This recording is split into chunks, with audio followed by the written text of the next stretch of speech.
दीपावली की हृदय से बधाई देता हूं।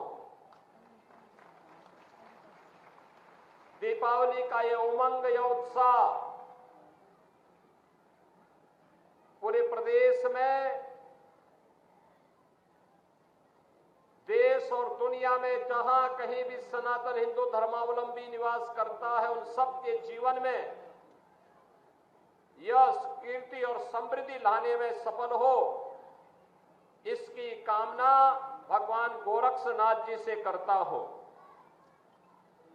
बहनों और भाइयों, कल अयोध्या के दीपोत्सव के कार्यक्रम को आपने देखा होगा। कितने लोगों ने अयोध्या के दीपोत्सव का कार्यक्रम देखा है? हर टेलीविजन चैनल में, आज के हर न्यूज़पेपर में अयोध्या का दीपोत्सव छाया हुआ है। सनातन धर्म और भारत एक दूसरे के पूरक हैं। सनातन धर्म मजबूत होगा तो भारत मजबूत होगा, भारत मजबूत होगा तो सनातन धर्म मजबूत होगा।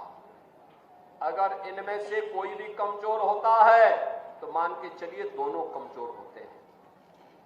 विरोधी हावी होंगे तो दोनों को कमजोर करने का प्रयास करेंगे। और यही कारण है जब देश के दुश्मन सफल नहीं हो पा रहे हैं तो विभेद पैदा करने का कार्य कर रहे हैं, अफवाह पैदा करने का काम कर रहे हैं, गाली गलौज पे उतर करके कार्य कर रहे हैं। लेकिन अब जैसे को तैसे का जवाब तो देना ही पड़ेगा। बजरंगबली ने भी कहा था ना, जब बजरंगबली को अशोक वाटिका में फल खाने के लिए गए, रावण के राक्षस उन्हें मारने लग गए तो उन्होंने भी 2-4 को पटक दिया, उसमें से 1-2 मर भी गए। रावण के दरबार में ले गए, रावण ने पूछा कि भाई तुमने मेरे पुत्र को क्यों मार दिया, क्यों मेरे साथ के राक्षसों को मार दिया? तो हनुमान जी ने भी कहा, जे में मारे जो मुझे मारे ते में मारे, यानी जिसने मुझे मारा है मैंने उसको मारा है। वो बेवजह मैं फल खा रहा था, अरे फल तो प्रकृति के द्वारा दिया गया, मैं उसको खा रहा था, भूख लगी थी, वो मुझे मारने लग गए, पत्थर मारने लग गए, तो जो पत्थर मारते थे मैंने भी उसको मार दिया। परिणाम क्या हुआ? वही मर गए, मैं जीवित हूं, आपके सामने हूं। अब अगर आप भी कुछ करना चाहेंगे तो इसके बाद आगे भी होगा। तो रावण ने कहा कि मैं इसको पूंछ पे आग लगा दूं। तो उन्होंने कहा इसका परिणाम भी देख लो। हनुमान जी की पूंछ पे आग लगाई तो उन्होंने पूरी सोने की लंका को ही भस्म कर डाला। बहनों और भाइयों, बजरंगबली बलिए बजरंगबली। आदर्श राष्ट्रभक्त भी, जो राम भक्त होगा वही राष्ट्रभक्त भी बन सकता है और दुश्मन को दुश्मन की भाषा में जवाब भी दे सके। जो देश का दुश्मन है वो हमारा मित्र नहीं हो सकता, कभी नहीं हो सकता। देश का दुश्मन हम सबका दुश्मन है और यह संकल्प हम सबका दीपावली के पर्व पे होना चाहिए। आज जब प्रहार हो रहे हैं, कोई जाति के नाम पे बांट रहा है, कोई क्षेत्र के नाम पे बांट रहा है, कोई भाषा के नाम पे बांट रहा है, कोई अव्यवस्था पैदा कर रहा है, याद करना ये बांटने वाले तत्व, इनमें रावण और दुर्योधन का ही डीएनए इसमें काम कर रहा है। ये वही काम कर रहे हैं जो त्रेता युग में रावण ने किया था।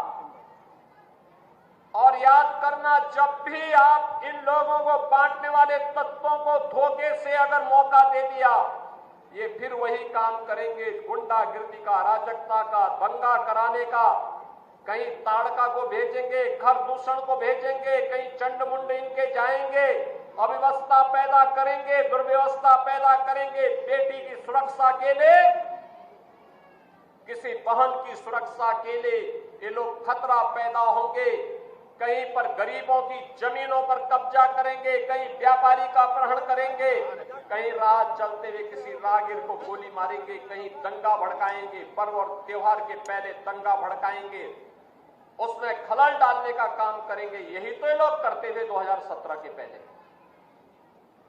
आज दीपावली का इतना पावन पर्व है।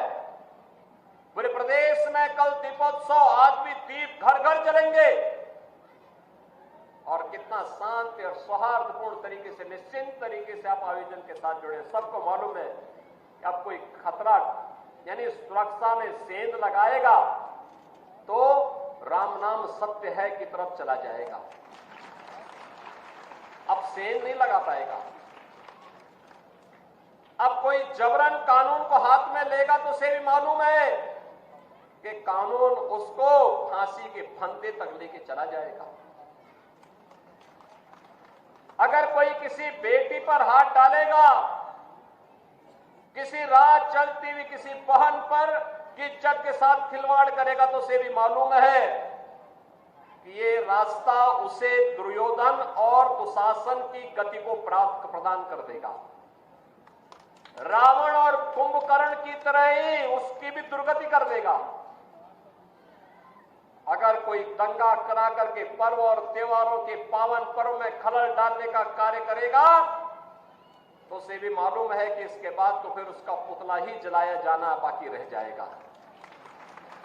और इसीलिए जब यह गारंटी सरकार ने दी है सुरक्षा की, बिना भेदभाव के सबको सुरक्षा, सबका सम्मान, सबका विकास, सबकी समृद्धि, सुरक्षित माहौल में ही समृद्धि के अवसर बनते हैं।